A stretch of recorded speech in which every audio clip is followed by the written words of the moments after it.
वज़ीर आला रेवंत रेड्डी ने 26 जनवरी से रियासत में नए राशन कार्ड्स, किसान भरोसा और इंद्रम्मा आत्मीय भरोसा स्कीमात शुरू करने का ऐलान किया है।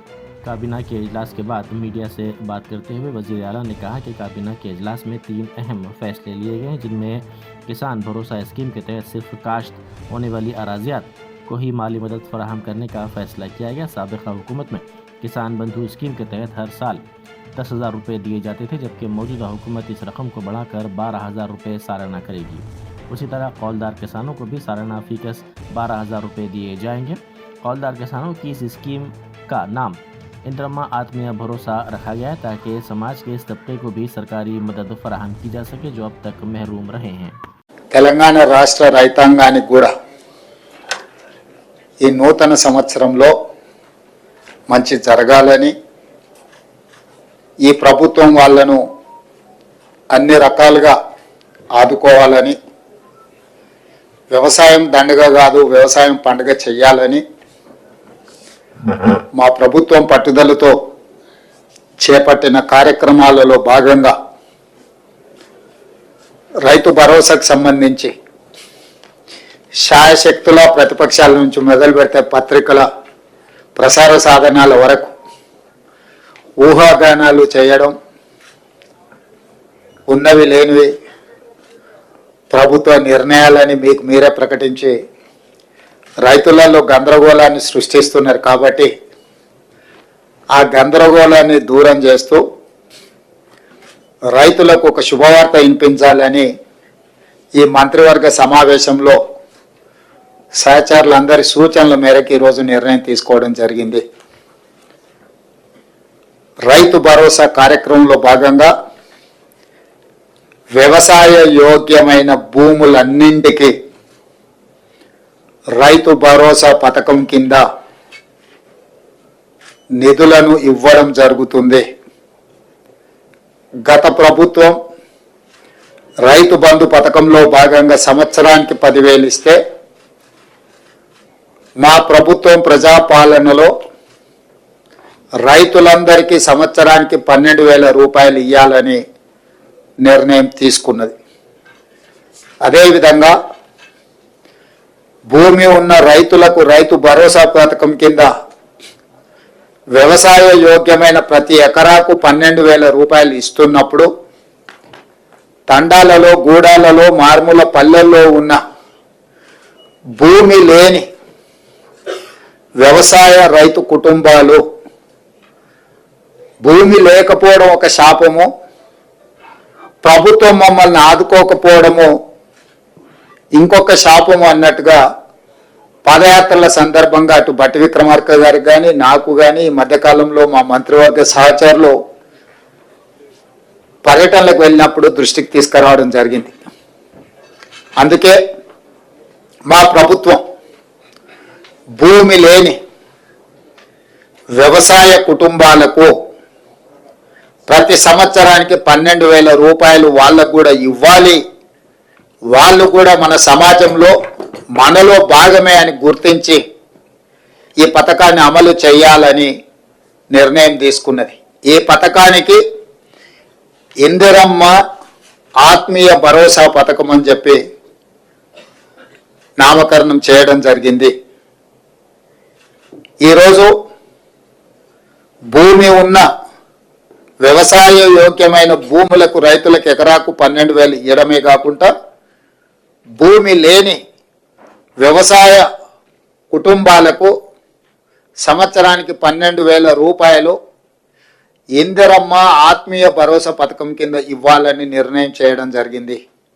ఇదే కాకుండా చాలా సంవత్సరాల నుంచి రేషన్ కార్డుల సమస్య పేదవాళ్ళను పట్టి పీడిస్తుంది. అందుకే రేషన్ కార్డు లేని అందరికీ నూతన రేషన్ కార్డులు ఇవ్వాలని కూడా ఈ మంత్రివర్గ సమావేశంలో నిర్ణయం తీసుకోవడం జరిగింది. కాబట్టి ఈ అన్ని పథకాలు జనవరి 26, 2025 నుండి ప్రారంభం కాబోతున్నాయి. జనవరి 26, 2025కు ఒక ప్రత్యేకత ఉన్నది. మన రాజ్యాంగం అమలు జరిగి డాక్టర్ బాబాసాహెబ్ అంబేద్కర్ గారు మన రాజ్యాంగాన్ని ప్రసాదించి అమలు చేయబట్టి 75 సంవత్సరాలు పూర్తి చేసుకుంటున్న సందర్భంగా జనవరి 26, 2025 నుంచి ఈ పథకాలను అన్నింటిని కూడా అమలు చేయాలి అని చెప్పి మా ప్రభుత్వం నిర్ణయం తీసుకున్నది. అదేవిధంగా వ్యవసాయ యోగ్యం కాని భూములు అంటే రాళ్ళు, రప్పలు, గుట్టలు, రోడ్లలో పోయిన వాటికి లేదా మైనింగ్ చేస్తున్న భూములకు లేదా నాలా కన్వర్షన్, రియల్ ఎస్టేట్ వెంచర్లు, పరిశ్రమలకు తీసుకున్న భూములు, అదేవిధంగా రైతుల నుంచి ప్రభుత్వం సేకరించిన భూములకు రైతు భరోసా వర్తింపజేయము. ఎలాంటి గందరగోళం ఉండాల్సిన పని లేదు. రాళ్ళు, రప్పలు, గుట్టలు, రోడ్లకు, అదేవిధంగా పరిశ్రమలకు లేదా రియల్ ఎస్టేట్ వెంచర్లుగా మారిన భూములకు రైతు భరోసా ఇవ్వబడదు. దీనికి సంబంధించి మా రెవెన్యూ అధికారులు గ్రామాల వారీగా సమాచారాన్ని సేకరించి గ్రామ సభల ద్వారా ప్రజలకు వివరించడం జరుగుతుంది. కాబట్టి ఈరోజు ఎవరైనా పరిశ్రమలుగా మారిన భూములు కానీ, రియల్ ఎస్టేట్ వెంచర్లు జరిగిన భూములు కానీ, ప్రభుత్వం సేకరించిన భూములు, ఆల్రెడీ ప్రజల నుంచి ప్రభుత్వం సేకరించిన భూములు ఉన్నాయి. కానీ రెవెన్యూ రికార్డులలో, ధరణిలలో లోపాల వల్ల కొంతమందికి ఆ రకంగా కూడా రైతు భరోసా పథకము గతంలో నిధులు చేరినాయి. కాబట్టి దయచేసి మీరే స్వచ్ఛందంగా ముందుకు వచ్చి ప్రభుత్వానికి ఆ వివరాలు అందించడం ద్వారా ప్రభుత్వానికి సహకరించాల్సిందిగా వాళ్ళందరికీ మేము విజ్ఞప్తి చేస్తున్నాం.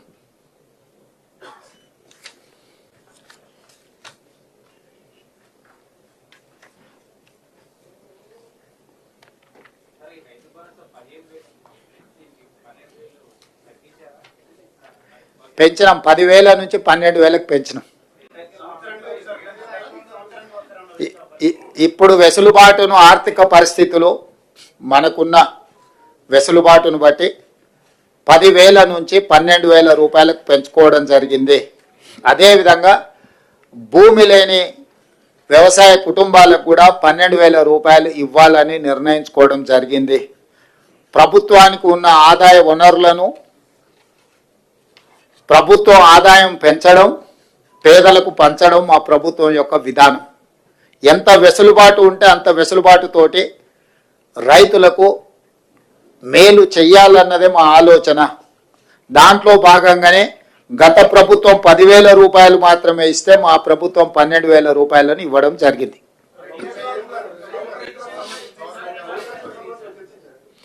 ఆ విషయాల మీద గతంలో చాలా చర్చలు జరిగినాయి.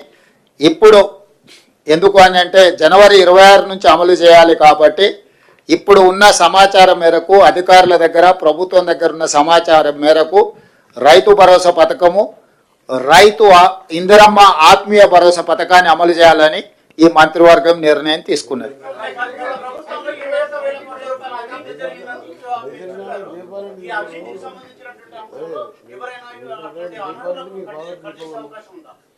ఇప్పుడు గతంలో ఏం జరిగిందో దాని వెనక్కి వెళ్తే కేసీఆర్ కుటుంబం 1000 సంవత్సరాలు జైలు శిక్ష అనుభవించాల్సి వస్తుంది.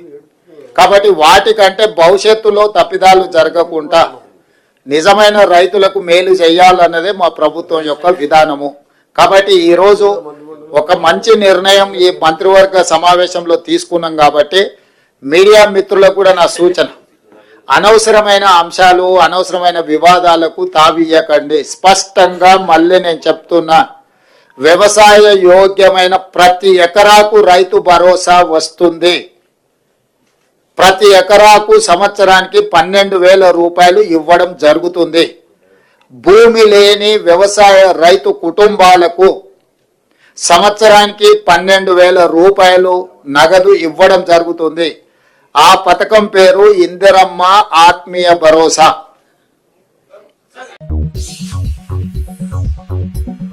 Germantown Super Speciality Hospital, National Award winner Dr. Mir Jawad Zar Khan, German trained senior orthopedic surgeon and director, Mahir doctors Dr. Wasif Azam और Dr. Bharvi Chunduri, senior cardiologist और दीगर डॉक्टर्स नुमाया खिदमत अंजाम दे रहे हैं। Robotic surgery, advance cath lab, MRI, operation theatre, ICU, 2D ultrasound जैसी सहूलियात से आरास्ता कॉर्पोरेट लेवल हॉस्पिटल। वाजबी फीस में हर मर्ज से शिफायाबी के लिए German 10 super speciality hospital, Attapur.